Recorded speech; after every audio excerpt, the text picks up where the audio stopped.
লিখেছেন, হাসার পর বিপদ আসে, এ কথার কি কোনো ভিত্তি আছে? আল্লাহ রাব্বুল আলামিন আমাদেরকে এমনভাবে সৃষ্টি করেছেন যে আমাদের জীবনে হাসি কান্না এগুলো থাকবেই। বিশেষ করে আমরা যখন কোনো আনন্দের উপলক্ষ পাবো তখন আমরা হাসবো।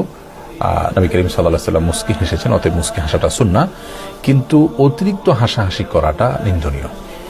আমাদের সমাজে অনেক লোক দেখবেন যে তারা কথায় কথায় হাসে, মানুষকে হাসায় এবং হাসাহাসির মধ্যেই তারা কাটায়। বিশেষ করে যুবকদের মধ্যে প্রবণতা ইদানিং অনেক বেশি দেখা যায় যে তারা সারাক্ষণ শুধু হাসাহাসি, হেয়ালিপনা, তামাশা এগুলোর মধ্যে কাটায়। একজন মানুষ যখন আল্লাহ এবং আখিরাতের প্রতি ঈমান থাকবে, তার জীবনে সবকিছুতে তিনি সিরিয়াস থাকবেন।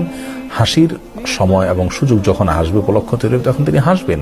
কিন্তু কথায় কথায় বা যেখানে সেখানে সারাক্ষণ শুধু হাসাহাসি করা, এটি একজন ইমানদার বা আখিরাতে বিশ্বাসী মানুষের জন্য শোভনীয় নয়। যার সামনে জান্নাত বা জাহান্নাম দুটি যে কোনো একটি অপশনে তাকে অবশ্যই যেতে হবে, সেই বিষয়টি রয়েছে।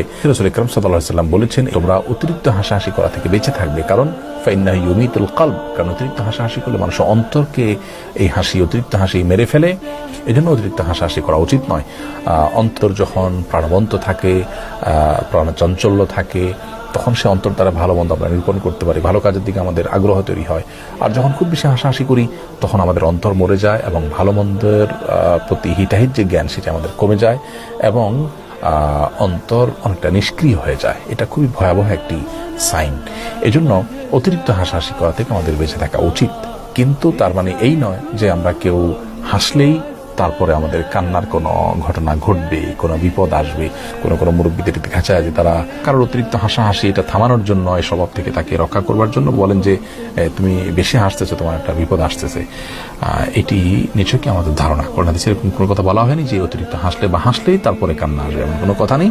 তবে অতিরিক্ত এবং অহেতুক হাসাহাসি করা এটি নিন্দনীয়, সেটি সম্পূর্ণ ভিন্ন বিষয়।